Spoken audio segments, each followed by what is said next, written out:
आप जानते हैं कि छत्तीसगढ़ में एक ऐसा भी झरना है जिसे भारत का नियाग्रा फॉल्स कहा जाता है। जी हाँ, हम बात कर रहे हैं चित्रकोट वाटरफॉल की, जो बस्तर के जगदलपुर में अपनी अलग ही शान दिखाता है और रायपुर से करीब 300 किलोमीटर दूर है। लगभग 95 फीट की ऊंचाई से जब ये झरना गिरता है ना, तो ऐसा लगता है जैसे सफेद दूध की नदियां बह रही हो।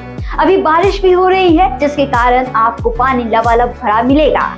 इसकी असली खूबसूरती तब देखने लायक होती है जब सूरज की रोशनी पानी की बूंदों पर पड़कर इंद्रधनुष बनाती है।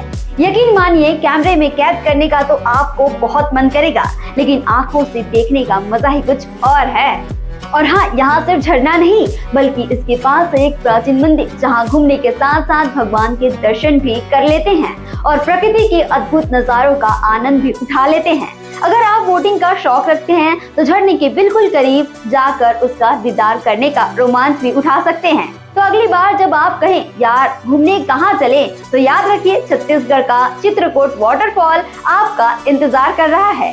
छत्तीसगढ़ से जुड़े और अपडेट्स के लिए आप देखते रहें वयम छत्तीसगढ़।